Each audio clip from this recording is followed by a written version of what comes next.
Ladies and gentlemen and all genders outside and in between, welcome to Thirsty Work, the all-new sex education podcast, with my guest today, the beautiful Alice Bizarre.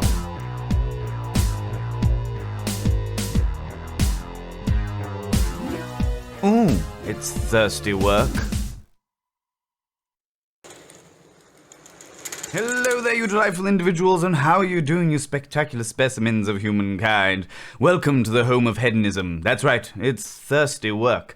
Tonight we're going to be talking about all kinds of sex events and deviant debauchery and all kinds of interesting things. Let me introduce my beautiful guest, the amazing Alice Bizarre. Oh, hello. Hi. We'll have it. There you go. Back in a moment. We had a mild technical hiccup there, but we've been having them for a little while, haven't we, Alice? We've been having them for a little while. But Yeah. yes, Alice, introduce yourself. What is it that you do? Introduce yourself to the wonderful human beings of the internet. Okay, well, I'm Alice Bizarre. I'm primarily like a special effects makeup artist and sort of alternative makeup artist, I suppose. I also do props. I write for Devolution magazine, as the resident film nerd. And I also used to work a lot in the fetish scene and the sort of swingers party scene, waitressing, helping set up parties, managing parties, things like that. Which is the reason why I got you on today, because especially over on TikTok recently, you've been doing a lot of TikTok things of little it's like situation comedy, isn't it, really, where you sort of have a little skit of things that you've experienced within adult events, because it's not just fetish events, it's No. sex events and swingers events and bits and pieces, you know?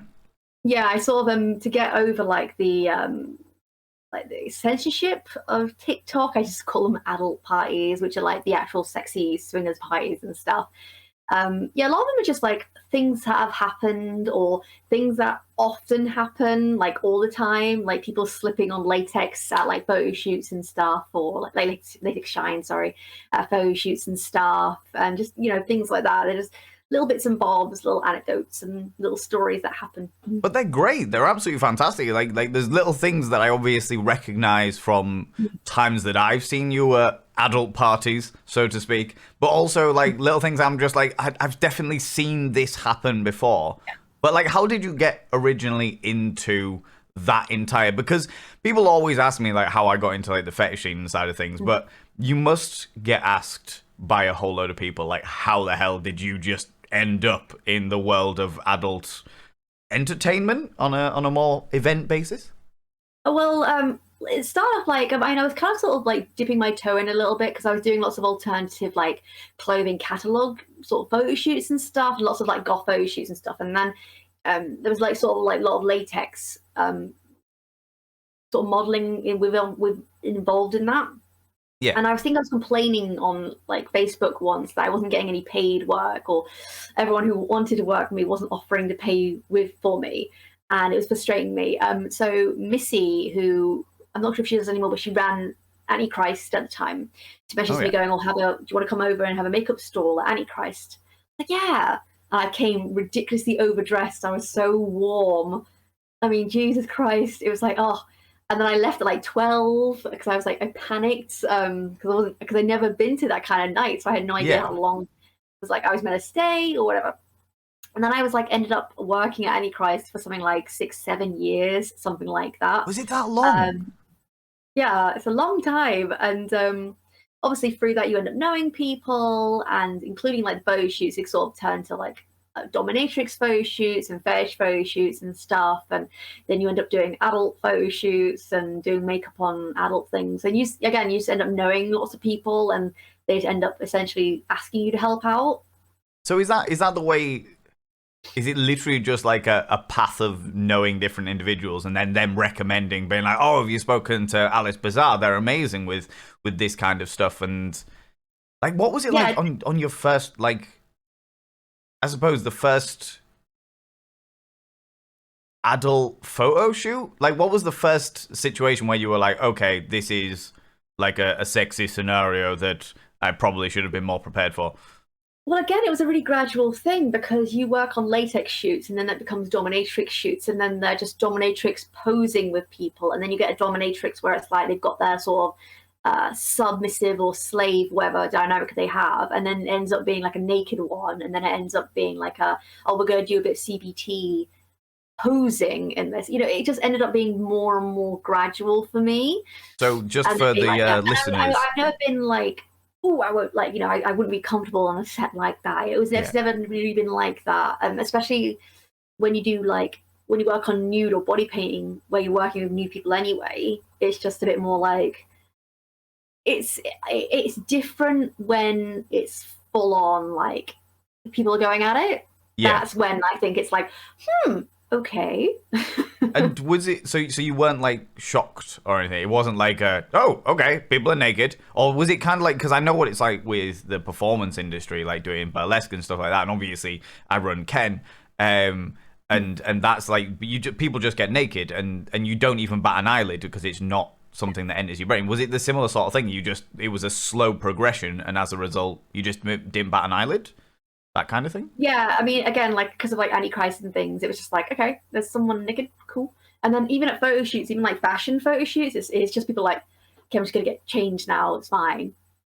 I think it's more like when all of a sudden the photo shoot changes, and it's like, okay, we're going to do this now. It's like, okay, no one told me that. That's more like when it's a shock, because it's like, okay, like, I would have been totally fine with that if someone had just mentioned it. But even then, like, it depends on the individuals you're working with and stuff. Sometimes it's totally fine. Sometimes it's like, ooh, like, I'm not sure if I'm comfortable with this type thing. But again, that's usually just because of the vibe you get off the photographer or something usually. Yeah. But yeah, no, I think the only things that have shocked me sometimes is like maybe something that someone says in a scene that you don't expect for them to say. It's like, oh, like, or like, someone does something with something that you weren't like you knew was coming, but when you watch it, you're like, okay. I appreciate you being very careful with your language here. Someone does something with something, and you're not expecting it. For those people earlier, CBT stands for cock and ball torture. All right, I'm okay with saying it. We're talking about educational things here. This is less censored than some other social media platforms. So. Yeah, I'm so used to talking like vaguely. That's all right. You talk vaguely, and I will happily translate. It's fine. I have no shame here by any stretch of the imagination, because that's where we met. We originally met at Antichrist, didn't we? Yes, I think it was at the Colosseum, which was a wonderful venue, which now sadly I think is an embassy. Okay. Of all things. A long time since I've been, so yeah. Yeah. So it was like, yeah, and you came over to get I think you came over to get your makeup done. And, yeah. Or I was talking to someone you knew. It was one or the other. I think I was a little bit drunk. You came back over because I was talking to someone you knew. Yeah. And it was like, yeah, and then I just remember you being so like, not like in your face, but like so charismatic, and I was all like, oh, like, it's because especially as like so many people who come to my little stall at Antichrist, especially like you always get like the same kind of people. You get people who are like, just do anything, I can't wait, like I didn't have time to do a makeup. Or more often than not, you got people who had never been to a night, and they didn't know how like umphed up they could be, or how like how far they could go, and then they see all these beautiful people dressed either in nothing and amazing makeup, or like everything, head to toe, everything. So like, oh, I feel underdressed now. So they come over and they're like, oh, can I try black lipstick? Can I try this? And they're a lot more timid. Yeah. So when you get like a personality like yours, which is a bit more like, I will talk and engage with you and actually make eye contact with you, it was like, oh, hello, like this is a nice person to talk to. I have been told that that's super intimidating, just the way that I am, just quite, because I'm so confident just in myself. I'm just a very confident person. So people are like, yeah, it's really intimidating. And I know that this was a thing with you, because you weren't intimidating. That wasn't the word I would use at all. No. Oh, that's good. Well, that's taken a little bit of a little bit of alleviation from me, to say the least. Because I do remember us having a really long conversation, and in fact, you know what? Do you want to tell it? Do you want to tell it? You can tell it. You can tell it. All right. Okay. So we're having this really long conversation. Your version of this, because I've told this story. You so I have. want to hear how you viewed it. You have. Well, we were having this conversation, and I was for those people that know me from like Twitch and things like that, the innuendo and the flirtation is strong 90% of the time. But I was like laying on the extra 10% of the time, and I was just like, hey,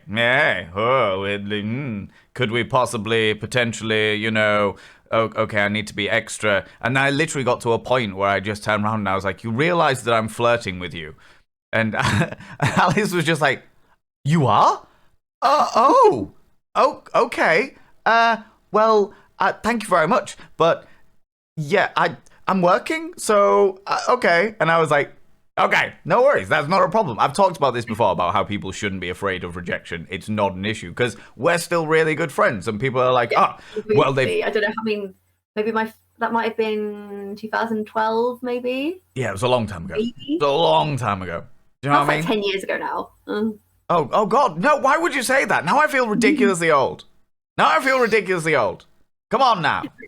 God, but it was like, yeah, it was. I think I might have been seeing someone at the time, so I think I mean, I still don't really know how to take anyone. I'm very oblivious. I mean, I work in that, like, there's a scene of like sex and stuff, and I guess people are so much more blunt with things. I mean, ever since I was young, I've always been very oblivious to people flirting with me or how to flirt, because I don't really know how. I'm very much like I want to jump your bones, or like I'm very nothing.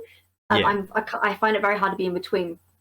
So when you were talking to me like that, I was very much like, oh yeah, they're just being cheeky, they're being fun. Like I kind of assume that of anyone who's talking to me like that. So when you're like, I am flirting with you, I was like, this is a conscious decision on my part. Be aware of this. For me, it was very much like, I felt so embarrassed that I hadn't picked it up. Oh, not by any stretch of imagination. This is the thing, though. That's probably why I was a bit like, because I was embarrassed that I hadn't noticed, and I was like, But it wasn't an issue. We've talked about this like a few times. Like, it just wasn't an issue. It didn't make a blind bit of difference to like the way we are, and like I said, we're still really good friends. It genuinely didn't make a difference to any of that. It was one of them things. I would be lying if I said I hadn't thought about it. You know what I mean? But like. Well, now she tells me. Ho, ho, ho, ho. Anyway. So we like bumped into each other, didn't we? Like about a month later. Yeah, because we did a photo shoot in Derby. Yeah, like some like charity photo shoot, and I remember walking in and I clocked you across the room, and I was like, I know him. And I seem to remember being really cruel about it as well, because you were doing my makeup and I went, oh, hello. And you were just like, oh. And I was like, how are you doing? You okay? And you were like, for God's sake, Val, really? Now that I know, really? I was like, yes. And I'm this close to your face. Yeah, exactly. Well, this is the thing. I was like, this is a too good an opportunity to miss. It's too good an opportunity to miss, because entertainment and shenanigans. But anyway, back to events and stuff like that. Like, you tell stories about how like certain things that have happened within situations, and we did talk about very briefly there about the fact that we get a lot of people that are shy and nervous and don't know what to expect. Yeah. Would you say that's an entirely fair assessment of the way things are? With any kind of event, like fetish, sex, swings, whatever, like you always get people like that. Like you on my page, on my TikTok page where I tell these stories, it's very much, you get a lot of people constantly going like, mainly asking where you'd find them like that. But even then, it's like these people are very much like, I have no idea what's the etiquettes, like where like how am I meant to be. A lot of people have all these different assumptions about parties that are like completely not true. Even fetish clubs, people are like, I don't know like how big I can go, like, because all they've got are like films and TV shows where it's either one extreme or it's like the classic eyes wide shut, everyone's very normal looking, but with masks. Which, to be fair, a lot of the time at swingers events and at sex events, it is like that. It's just people dressed nicely and dressed like maybe a bit provocatively, but half the time it is that. But fetish clubs are a bit more like if you really want to dress up, or if you think of like 90s club kids. Yeah. It's a bit more like that. I think fetish clubs are a lot more like if you want to go out for a party and maybe get something sexy, then the film I frequently compare it to is an old 80s film called Preaching to the Perverted. Preaching to the Perverted. It's obviously a caricatured version of like the fetish lifestyle and stuff, but do you know, it's not that much of a caricature to some of the nights that I've been to. Like there's a bit when they're like, I think they're selling slave sub type people. Yes. And it's like that bit is I know is a caricature, and there are some bits where I'm like, okay, this is like grandiose. But the actual party scenes, like so much of that is like Torture Garden, where it's like, you know, lots of rave kind of lighting and everyone's dressed like really nice and there's performances going on stage. Like that is pretty much what it is. Yes. And I interviewed Jennifer Turner, who plays, you know, the main woman in it, and I remember her like saying like all the little bits and bobs behind the scenes. I think she was most nervous just about being naked on screen, to be fair. But it was just like, yeah, that is like probably my favorite depiction of the fetish scene in like film, because it's the most just kind of blunt, and some of it's very like, yes, people do sneeze when they're like things like during sex. People do like that kind of thing does happen. There's that lighthearted jokiness about it as well, which is very, very true. Yeah, it's I always found it like you said, there's the sneezing bit during the sex, there like that entire element to it. It was a bit of a caricature, and I also thought it like the people who made it obviously had done their research as well, because there was definitely certain things that happened in it where like when there's the dominatrix at the bar and she turns around and goes dom or sub, and I'm like, I've definitely heard that from people. Yes. But it's very rarely that dom or sub. It's more like, hey, how you doing? You okay? Let's get to know each other. Oh, by the way, I'm quite dominant. Are you? Etc. Questions are asked first. It's a lot as opposed to being like, tell me your predilection for what is going on here. You know? Yeah. Yeah, it's like especially at places like Antichrist and where you find a place where you can find a place quiet enough to talk to people. Yeah, it's very much you'll probably chat to someone for like about 5 minutes, and then they'll sort of slip in what they are into, even if they're not like trying to pursue you. They will just sort of slip it in to be like, hey, I'm into this. Do you want to be able to I want to be able to talk about this openly with someone. Yeah, it's freedom, 100%. I think that's probably one of the nicest things about events, and even like parties, because one of the big questions I get on TikTok is, can you go and not join in? That's like the biggest question I get, apart from where can you find them?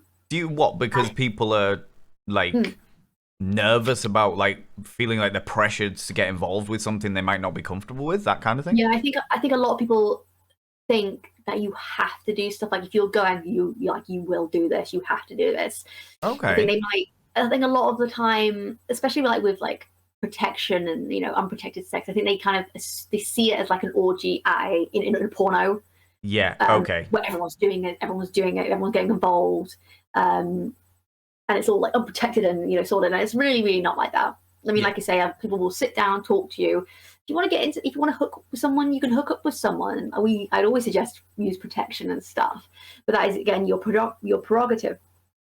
But it's always like, it's always, do I have to join in? And I'm always like, no, there's absolutely no way you have to join in, especially at something like a fetish club where really the only sexy stuff going on is behind the couple's curtains and stuff, or if it's openly around people, then it's usually with people who are couples or who have hooked up with someone there. Not like you have to do stuff because you are there. Yeah. And at sex parties and things and swingers events and adult clubs and like the sort of adult nitrous bars and things, it's like again, a lot of people go to watch, a lot of people go to be watched. There's a huge voyeurism and exhibitionism side of things, like huge. And I think, obviously, and sometimes people go because they're not sure if they're going to, they might just be so nervous the entire time. They might not get turned on even with their partner there. Yeah. So there's never any like pressure for people to do stuff. Definitely seen that before. There was, I remember in Antichrist, and this was one of the things that made me want to go to Antichrist in the first place, because when I went, there was like 7 rooms of different things and bits and pieces, and one of them was the couples room, and you basically got given condoms and wet wipes at the door, and that was like the go-to thing. I was like, okay, this is interesting. I need to like know what this is all about. This is intriguing, to say the least. So Antichrist is where you started, and Antichrist is quite a unique event in and of itself, in the fact that it does have, or it did have, 7 rooms and like all these different like styles, these different genres of music, and then obviously there was like the dungeon area and a couples room and stuff like that. Do you find there's like a major difference between like the sex parties versus fet nights versus swingers nights? Like, I am very aware that there is a difference, but in your view, how would you describe that? I feel that it's always going to change. Like, even if you've got like 2 fetish events, the vibe is always going to be different. But that's purely because of like music, people, and whatever. And it's exactly the same with with sex parties and stuff. Like, one night can feel different to another night, but all of them have the same openness. All of them have the same sort of tingle of, I can be who I want to be. I don't have to hide any of that, which is like lovely and very liberating for so many people who go to them. But I mean, like we touched base on before we started, that like so many people will not touch the sex swingers scene who are into the fetish scene, because, I mean, as you know, not all fetish involves sex. No. At all. And whereas the swinger scene and the sex scene is primarily about that. You won't get people solo playing at a fetish club because you can't consent to it. Like, everyone can't consent to that. Whereas at a sex party is a huge thing there. So it's a given. You will expect to see people doing that kind of thing. As a kind of reference in regards to solo playing, I definitely went to a fetish night many years ago, long before I started my own. And there was a guy, I remember him so clearly, and this is what Alice was saying about doing the like not being able to consent to certain things. I thought it was genius. I was just like transfixed by it, but I knew that it made a few people feel uncomfortable. We had this one person come in, a young individual who was wearing completely naked, apart from was wearing a masquerade mask, and he didn't really speak to anybody, but just went into like a corner and just furiously masturbated. Just and I have to give credit where credit is due. There is stamina that I never thought existed in that individual. However, like, it did make people feel a little bit uncomfortable that they were doing like a scene or dancing away or what have you, and they were just there in this corner, just as you say, solo playing is probably the best way of describing it in the most appropriate way of putting it, you know? Yes. But yeah, you're right, because you don't get that kind of thing or you certainly don't get that kind of thing in fetish events that I have seen, other than that one incident. I've definitely been to a couple of swingers nights, and I found the environment very, very different. But I do appreciate that, like you say, like swingers events, in fact, events to events, any kind of event is different depending on where it is. Like, the event that I run is very different to any other fetish event that I've been to. The ones that Zara Du Rose runs are very thematic. They've got like I went to an Atlantis one, I went to a secret forest one, and I love the effort that people put into their costumes and stuff, and that comes with it. Have you found like similar sort of things in regards to like the sex parties and stuff? Do they have themes? I don't go to many, so I'm intrigued now. You've piqued my interest. Well, okay, so a while ago, I worked with a couple who I essentially sort of nicknamed as like sort of adult party planners. Okay. So they get like these rich people approaching them, being like, "Okay, we want to put on like this orgy sort of sex party, but we have no idea how to do it." So these people will essentially sort of rent out a place and sort of organize it for them. And sometimes they'd be themed, sometimes they'd be sometimes they'd be themed, sometimes they'd be like a lot of the time it was just sort of like dress to impress type events. I worked doing makeup for Zara at two of her events. One had like a catwalk show, so I did makeup on all the catwalk models and stuff. But the actual like sex parties I worked at, most of them are like sort of like black tie even. But you do get like quite a mixture of like the odd like hinted themes, like, oh yeah, this is going to be like very subtly this theme, or it's going to be like full blown this theme. And when it is full blown this theme, like sometimes it is just, you know, like people who do not dress up normally, and they will like go out of the way to buy an outfit or buy an expensive outfit, but it's not the same creativity you would see at like a fetish event, which is a bit more like avant-garde and stuff. There's definitely like a peacocking element to fetish events where people are very, very proud of. And do you know what? With how much some things cost, I can understand why you would be proud of wearing your full latex outfit. And I'm not by any stretch of imagination saying that they do not warrant those costs. I've got some very expensive latex upstairs, and it is completely worth what I paid for it, 210%, you know. But yeah, there is certainly a lot more of a dressy element to it. And this actually came through with one of the early Kens that I ran. So Ken is, for everybody watching or listening, Ken is an event that I run. It's a big fetish cabaret. We don't really need to talk about it any more than that. But one of the early ones, the venue owner was a swinger and was really interested in allowing some of their swinger friends to come along. And I was like, yeah, not a problem. Don't see any issue with this. But they have to abide by the rules, as does everybody, you know? No exceptions, because they're your mates. And one of the rules that a lot of fetish clubs have, in fact, I would say most fetish clubs have, is like no streetwear. You can't come in jeans and a t-shirt. And because they were friends of the guy who owned the venue, they were there in their polo shirt and their jeans, making everyone feel really uncomfortable because everyone is dressed to the nines, and they are like just there, it was very odd. It was very odd, to say the least. Because I know that that's one of the big things, is that you don't really get too much crossover between like swingers and fetish clubs. Yeah, because like even like the I was thinking about it then, like how the swingers things, because they are primarily about sex. I mean, not everyone's going to have sex with them, but they are primarily around that. People are wearing things to remove. You know, they're wearing things that are comfortable, that aren't be too tight in the wrong places. You know what I mean? And leave the wrong marks. So they have to be pretty, but essentially they're going to be taken off. Whereas at a fetish club, you might not take off that outfit, especially if you're wearing something tight like latex. You probably won't be taking that off. You want something that's, you know, like a big show. I mean, like you say, like peacocking and stuff. But some of the adult places are like essentially like, some of them are like advertised as sort of like naturist spas in brackets. Okay. There are actual naturist spas, so you always have to like proper check the websites before you go to these things. But there's this one which is just there's a couple around where they're like adult things. So like during the day they'll be really casual, where it's like you might just wear a towel, or you might wear really like easy clothes. Again, they encourage like wearing like nothing basically, unless you're in a towel or something. Yeah.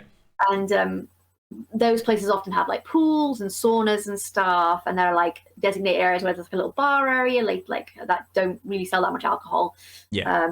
And like there'll be like a dungeon area. Like one place I've been to has like a porn cinema. So there's like, every place is different. But those sorts of places it will depend on the day and the time of day of how you have to dress. Like there's a wonderful one in like near like around Bedfordshire called the Vanilla Alternative, and there's like a whole venue, and you can even like rent a room, like, and there's like camping on site if you want to do camping there as well. That's amazing. And, I love that. They did the whole place up during like lockdown and the pandemic. Because if there's one thing you're gonna do during a pandemic when you can't physically go and be with other people, you may as well renovate, you know? Oh yeah, totally. Like, I worked and performed at their like swingers festival, which was called like the Festival of Fun. Okay. And yeah, and it was like the first big thing I'd worked on since like the pandemic and everything had happened. And the following weekend, I was working at Bloodstock. So it was like a really nice sort of like, there's quite a few people here, but there's gonna be loads more there. So it's like, oh, okay, I won't feel so uncomfortable at the festival. But even then, like I did like they had like a few workshops on where it was like teaching about certain kinks and interests and things. Like there was like a sounding workshop and a wax play workshop and a rope workshop. And I did a workshop on how to create like a horror burlesque act. Okay. But it was more about like I was like, well, this can apply to any kind of character act. So I did like a thing about that, which was really fun. Though I did like sort of joke like how because I was doing my show later on. I said I joked like I toned it down because they weren't ready for that. And you should never say to a room full of swingers that they weren't ready for something. Oh, yeah, I know that one painfully well. Yeah. Because you either get like a lot of animosity or you get like a lot of laughs. Yeah. I got a mixture of both. So do you know what? It's a really different environment to like performing at a swingers festival, because I've performed at cabarets and stuff like that. There's a lot more, I don't know, in your face lewdness about it. Like everyone's like, there's a lot more, I don't know, like primal lust is probably a good way of putting it. Like you say, a lot of them are like the primary thing that drives them is sex, and no judgment by any stretch of the imagination. But I remember doing a Rocky Horror routine. I was booked in to do a Rocky Horror routine at a swingers club, and I went in. I was like, cool, you want me to do a Rocky Horror routine? Getting changed in a tiny little, like, cupboard. It was like a cleaning cupboard, desperately putting these high heels on while falling over mops. Go out, literally the beginning of the, like... Yeah, bless you. thank you. The beginning of the song started playing, and I come on because it was Sweet Transvestite. I come on with this big cape, and immediately from the audience, "You're gonna get your cock out then." Oh my. Oh, we this is where we're beginning, is it? Okay, I see how it is. Like so much for no, just you want to see. I see how it is. All right, okay, let's go, let's go. Do you find you're ever like sort of tailoring your like shows to the venues you're going to? Oh yeah, 100%. Oh yeah, like this one, like it wasn't like the lewdness or the nudity because I was like butt naked, but it was like it was more like my shows can be quite like violent, and I was like, well, the show I was doing at Bloodstock, I would have been like scalping myself like with special effects and stuff. I was about to say, just to be clear, do you want to explain the kind of shows that you do? I know that you briefly said about horror burlesque, but so I do like sort of horror burlesque, which is sort of essentially sort of focused around like the sort of special effects sort of gore aspect of it.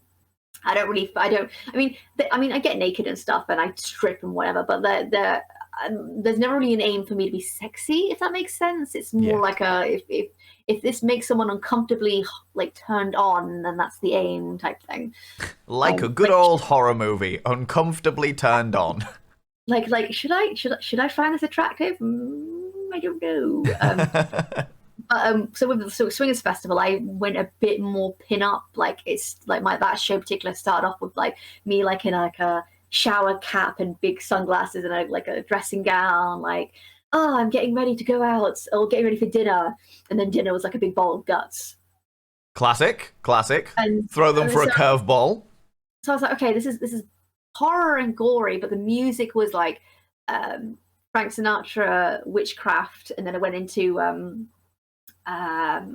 was the song? It was like a Ultimate Sinner by Miss Cherry Delight, which is sort of like a rock song, like a sexy rock song, and it's like, okay, this will be fine for them.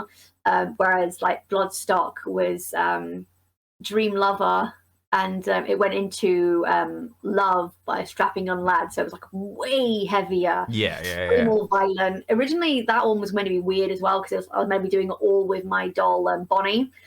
and but it was my friend Jack from. Do you know the band Evil Scarecrow? I do know the band Evil Scarecrow. Yeah, yeah. Yeah, Jack the bassist. It was his birthday, and I've known them for years. So I was like, let's get Jack on stage. So Love it. so Jack was holding Bonnie, and I was like sort of like pouring blood on him, and then like I stab Bonnie, and then I pull out her guts and like rip my boob, and then all this blood I bet he comes out. loved that, it's didn't like he? I bet he absolutely loved that. oh yeah, it was so much fun. I just screamed at him loads, like just screamed in his face because he dropped Bonnie and stuff. So that one's very much a lot weirder. It's a lot like, what is this? This is a bit uncomfortable, but I like it. Yeah. But whereas the swingers one, it was a bit more like I have to be a bit prettier and I have to be a bit classic about it because, again, like you might get fetishy people at like a swingers thing and a sex thing, but essentially these people are like people you would see every day in an office or every day out and about. They're not so.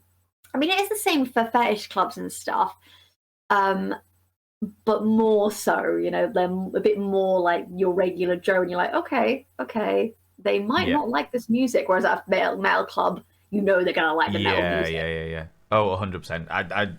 I've very quite famously only ever prepared 60% of a burlesque show, like when I'm organising it, because I like to interact with the audience, and if the audience are game for it, like if there's a hen do in there, God knows what'll happen. God knows what'll happen. We touched about it very, very, very briefly earlier, but I'd love to talk about it a little bit more. In your experience, because there is definitely a rumor, and it's definitely something that I have definitely seen a lot of in because I've tried to branch myself out into a variety of different fetish nights and sex parties and swingers nights and stuff. But how do you find that you come across much like elitism in within the realms of the parties that the adult parties that you frequent? I think it can get a bit cliquey. Definitely. Yes. You can get people who, you know, will go to the same venues or go to the same parties, and, you know, they'll sort of mingle amongst each other. And then you get like the newbies hovering around. I actually felt this at the first ever time I went to Torture Garden. Yes. It was fun, but I felt like it was very much like there are either people who are just there, and then there was like the people who ran the place. It felt like when I first went, it felt very much like that. I wasn't sure if maybe I just wasn't into the music, or because the venue was huge that it was at. I was a bit like, well, maybe I'm just feeling a bit overwhelmed. Yeah. And things had gone wrong in the beginning of the night. I was wearing like a latex hood, and it got caught in my hair. You know, and it was just a bit like, you know, one thing after the other. Were you working this event, or were you going as a? No. That one was like I just attended it. Okay, right, yeah. But after that, I when you go, it was definitely like, I think it was a lot more about like my attitude going in, because I'd been told that people will judge you if you don't have like a £500 outfit. I was told all these things. Yeah. I think that was my sort of attitude going in. Whereas when I went again, like I didn't like I hadn't, again, my outfit wasn't expensive, but it was a lot more zhuzhed up. It was a lot more effort been put into it. Even though it wasn't expensive, but I had put more effort into like a character kind of look, and I just felt a lot more comfortable. And I felt like, why did I feel that way last time, and stuff. I mean, again, everywhere's gonna have their little cliques and things. Yeah, I think you're right. Everywhere does have their little, like, the people that know the people and what have you. I've definitely especially some of like the private, the sort of sex parties that are a bit more exclusive. You'll have like a good handful where it's like, we know the owners, we know the organizers, and they will be like quite in your face about it. Luckily, like pretty much like a lot of places I've been to haven't been like that, but every so often you get, you know, someone who's a bit like that. And then I think it's often mainly online. You'll get people like, well, you're not into this, so how could you be into this? Or if you like, if you yes, the gatekeeping online is insane. It's and I'm just like, well, if you're going, just enjoy it. Like, don't listen to that person. That person's being a jerk. You know, like sometimes it's a bit like, I find that way more online than I ever have done at like any party I've been to. Yeah, you get the odd jerk, but like you get that at any club and any event, like swingers, sex, you know, charity gala. You know, you get that at any event. Yeah. Okay. So one thing that you definitely brought up in your TikToks, and something that I definitely want to cover here. So you've worked these events, you've worked sex parties, you've worked adult parties, you've worked fetish events and swingers nights and stuff like that. How often do you get proposed to as a staff member? So, like, how many times does someone be like, okay, you're staff, we should go do things in the areas and stuff? Antichrist, I got it quite a lot. Yeah. Which was weird because it was like, I'm like, well, there's an obvious cue behind you. Like, I'm obviously doing something. Yes. I got that a few times. But again, I wouldn't have known unless like they probably were like, do you want to do this? Or like, they get like saw these, because I know the way I present myself. I get why people assume I'm like a dominant person when I'm really, really, really not. So I often like sort of break a few hearts where like going, oh no, I'm not. Oh, it's nice to talk to a sub too, or like a submissive type person too, and they're like, oh, never mind. Damn. Like no. So I got that a lot there, but like at these sort of sexy parties, a lot of the time it was me just sort of helping out. Like it would be like me sort of being like like nice clothes but comfy clothes, sort of like setting up or working behind the scenes or doing makeup and stuff. So again, it was those sorts of things I wouldn't. If it was really private, like a really private event, like absolutely not, because it would be like it'd be like maybe 10 people. Yeah. All amongst themselves. The reason why I ask is because I saw, I won't say what the event was, but I saw one of the staff members, they'd gone and kissed somebody in the smoking area or something like that, and they were getting a right bollocking because they were meant to be working when they were off having fun. And I was like, okay, this is interesting. I've definitely seen a couple of your TikToks where you're just like, no, this is work. Like, yes, I'm here. Yes, it's a sex event. Yes, it's a fetish event, what have you. But this is still work. I'm still here to work. I'm still here to do the job, And sometimes it depends on the kind of job you're doing as well. Like, because even though I was doing the makeup, I was working. So when I was working, I'd be like, no. But like, I'd also be allowed to finish at like 1 or 2 in the morning. I wasn't put myself away. I wasn't working, so I could really. I mean, I never did at Antichrist. I never hooked up with anyone. I was about to say, and for clarity, for those people that don't know Antichrist goes on till 7 a.m. So finishing at 1 or 2 in the morning is still very early. Yeah. But I mean, I'd be open I'd be on since it opened, and sometimes it would open. It originally opened at like 8:30 or something like that, and then it went like, it started later on at like 10. But I'd be there from like 8. Like, I mean, I'd be there way earlier than that, but I'd be like on the ball at 8 and then like finishing at like 1 in the morning or 2 in the morning. So it was a little while, but again, it's early for like that kind of club. So, and even then, like I never ever hooked up with anyone apart from maybe 1 or 2 people, and even then it was just snog. Yeah. And so it was like, like even then, but when I've like waitressed or anything like that, or like been managing or helping out, those ones I'm like definitely not, because you're there to do a job. You're being paid to do a job. Yeah. Whereas at Antichrist it was more like, well, I make the money off my stall. I'm not. Yeah. Being paid. Okay. Yeah, that makes sense. Like, if I did go off, that's on me. Yeah. I mean, and they'd be pissed because they'd be like, well, we told everyone you'd be a makeup store. Where have you gone? Yeah. Well, that's the thing, is it does come down to professionalism at the end of the day. There's got to be that element of, this is still a job. You know what I mean? This is, regardless of what it is. It's like if I had performers that went off halfway into a cabaret and decided to hook up with somebody, it would. It's a job. Do you know what I mean? Like, I'm paying them to do a job. Even performance is like, well, again, you have to gauge it as well. Yes. Like if you the only thing you were doing was one show at like 1 a.m. and then once your show was done and you were cleaned up and you got everything packed away, 100%. It's free for all. Like, fair enough, you could go off and do things then. Oh yeah. If it was like a showcase where you need to be involved and be around the whole time, then you can't do that. And again, you really got to judge it, because I have been very blunt about it on TikTok, going, if you're working, no. But then I'm like, well, when I'm performing, I could if I wanted to, because I'm not I'm just a bit of hired. I'm hired for like half an hour technically. I would say But it's when better makeup, to. I'd say it's better to have like an affirmative no and then say yes, as opposed to everyone just expect that you're perfectly okay to do things when you're serving drinks and stuff, and it's just like, yeah, that's not the way this works, sunshine. It's not the way this works, you know. Yeah, I was talking to so on TikTok you have the VA manager who is the woman who manages the Vanilla Alternative in Bedford, Okay. like area. And I went after I performed. I got like a room there as well. It was really, really nice. And she gave me a lift back to the station, and we were talking about like how she was like, oh yeah, sometimes people go because they want to hook up with someone who's working there because it's almost like a higher up thing. It's almost like oh my god, like yeah, you've got like you got with someone at the club and I got like a power dynamic. It's like it's almost like like the king of kink, like yeah, or the queen of kink. They want to be able to like say, well, I hooked up with this person who's like elite almost, and they're like, it's like no, they're not elite. They just work there. Amusingly, all I can think about in my mind right now is like the porn films where it's like a maid comes in. Yes, you will turn down my bed and bend over. Oh look, pornography. Like that's all that goes through my mind when it's just like, well, I went there to hook up with one of the people that were working there, you know.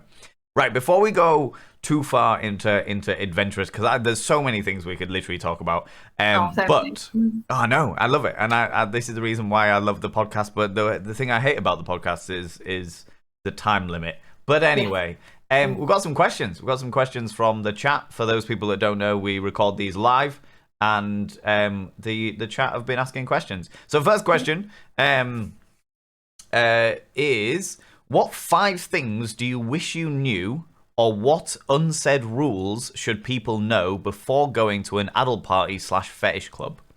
Ooh. I know, right? Well, to me, the main one is you don't ever have to do anything you don't want to, and you don't have to hook up with anyone you don't want to. That's like the main thing everyone seems to think.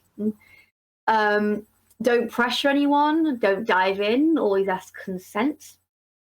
Don't never drink too much. Maybe have maybe 1 or 2 for to loosen you up a bit if you're really nervous. But I would always say stay completely sober. And that's I was about to say, like, let's expand on that one a little bit, because I know I've definitely seen it in events before where people have used like Dutch courage. They have drank to get rid of the nerves, and then they are too drunk to actually be allowed into the dungeon. And a good dungeon monitor good dungeon master mistress will stop you if they're like, no, you can't play, you're too drunk. Like that's not okay.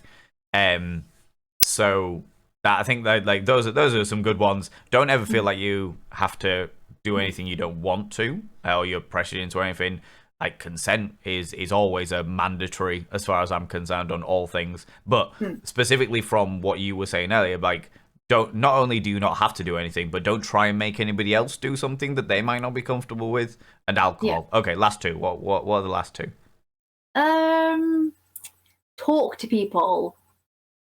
Because you might meet people who have been a million times. You might meet people who have, again, it's like maybe it's your first time and it's their first time too. Like, I've made loads and loads of friends at things like this. I mean, obviously. Yes. And yeah, just don't be afraid to just talk to people, because not everyone's going to want to jump your bones as well. True. Very, very true. And if it is your first time, then you can get like advice from people. And if you're nervous, you can ask someone to sort of watch your back. Yeah. Actually, that's a good one. Talk to the staff. Always talk to the staff if you're not sure about something, because they're there to help. That's their job. Okay, that's a really good 5th rule. If you're not sure, speak to the staff, because they're there, like you say, to look after you and make sure everything goes all right and make sure everything's fine and dandy. That's a rule that I didn't even think of. Like that. That's pretty impressive. I like that. I did have another one that I was going to add in there, but now I can't remember it. So if we come back to it, it'll be one of those ones where I'm like, oh yes, no, now I remember the extra one. Oh my lordy. Okay. Do you have any recommended documentaries that you think provide a more accurate portrayal? I'm guessing this was 30 minutes ago, so probably about in the kink scene. as opposed to preaching to the perverted. I know that was it. I don't kink? know many documentaries about the actual kink scene. I mean, because there are so many about specific kinks rather than the whole scene itself. A lot of the like short ones on Channel 4 that interview like real people with like about webcamming or things like that, like a lot of those are very realistic. I seem to remember that, is it kink.com did a documentary, but I think that was more along the lines of like fetish pornography, but a lot of what was said in there by professional masters, mistresses, dominatrix, etc. were like good advice. I can't think of any I think there's one again, like, a lot of them around sex workers a lot of the time as well. There's a swingers one with Louis Theroux. Yes. Incredibly charming, but that one is very realistic, especially when it comes to like parties that happen in homes and parties that happen, and there are slightly more exclusive parties. Like it is very realistic, that one, I find. Apart from maybe they only really show like middle-aged people that go. Whereas like in my experience, there's always a humongous range when it comes to, I mean, I went to one once. And there was like maybe a pinch full of people my age.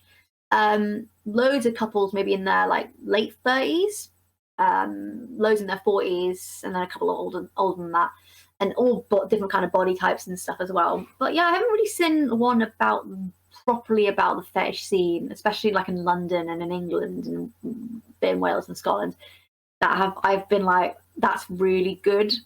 Yeah, there's nothing that jumps to mind. No, not for me either.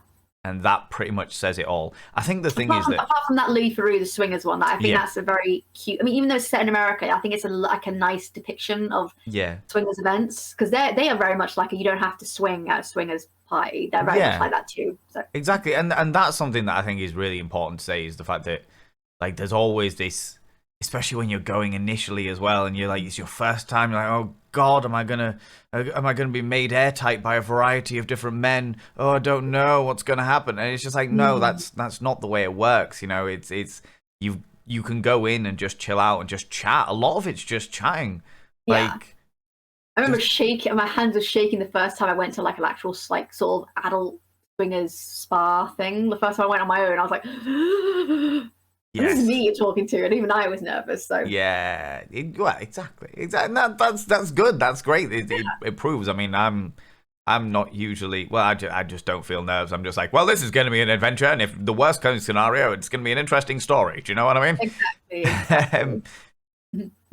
Actually, that answers the next question as well. Is there an age medium, or is it fairly like all ranges of ages in these events? Again, that depends on the party. Like with an alternative, you'll probably get something like people around sort of the mid, sort of like maybe their sort of mid 30s, like to mid 40s is probably like the main age range. Yeah. But again, depending on the night, Torture Garden, you'll get a huge range of ages. Antichrist fetish clubs, you can get a bit more, because it is that huge clubbing element to it. You are going to get more younger people.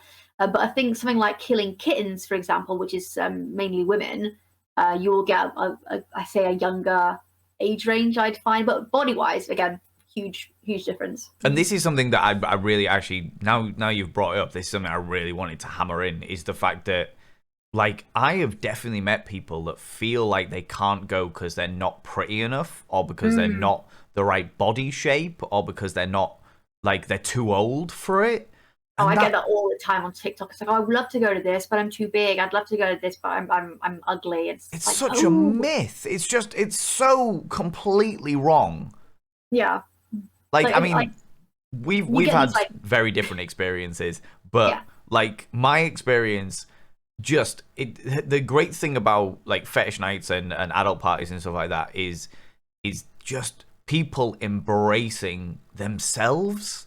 Yes. And they dress to feel confident. They dress to feel sexy.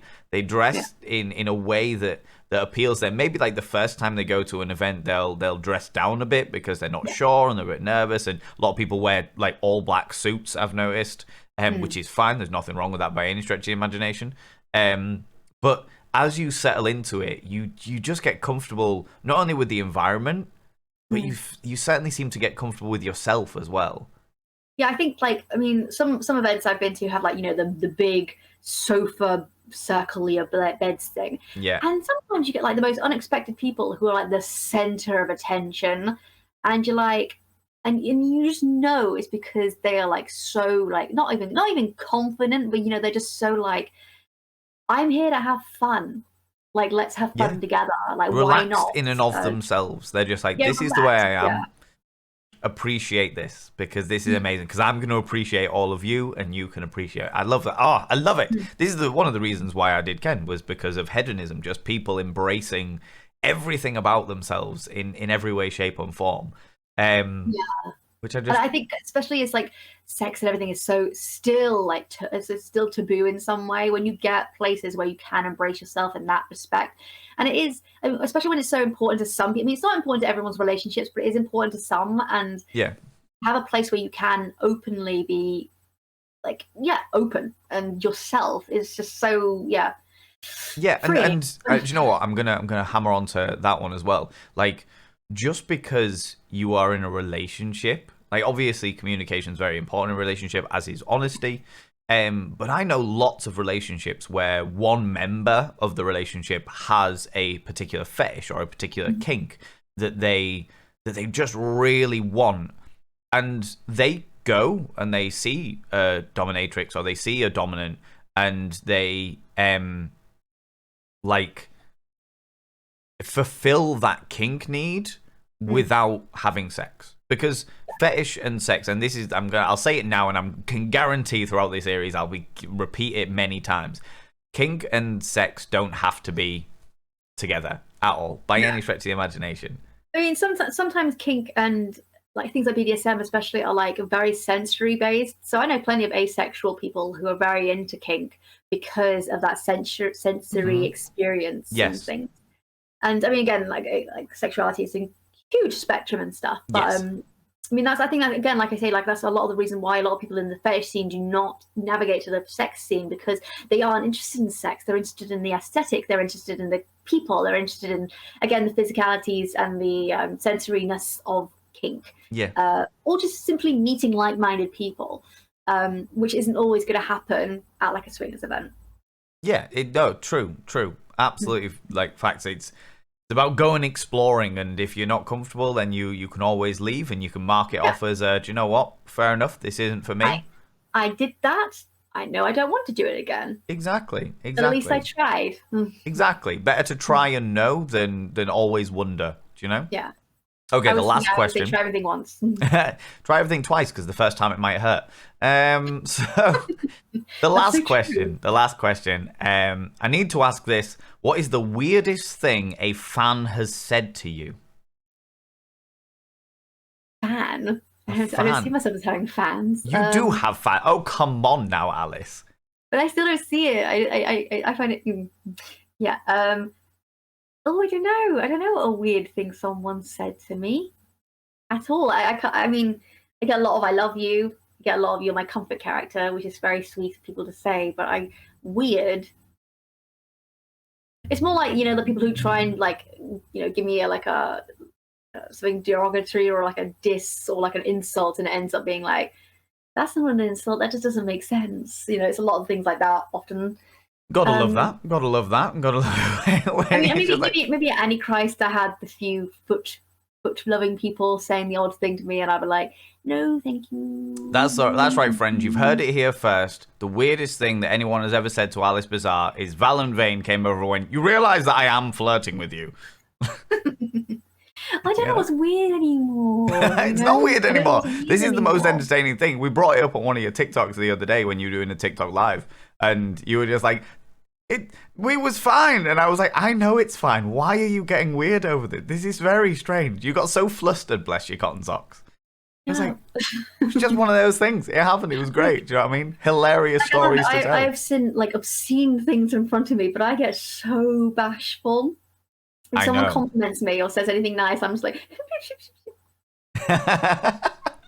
I never know what to say. For those people listening, the bashful face that came across there was mild hands across the face and very, very shy, hiding behind hands. Oh my lordy, oh my lordy. Anyway, the time has come, friends, where we need to wrap up this wonderful podcast.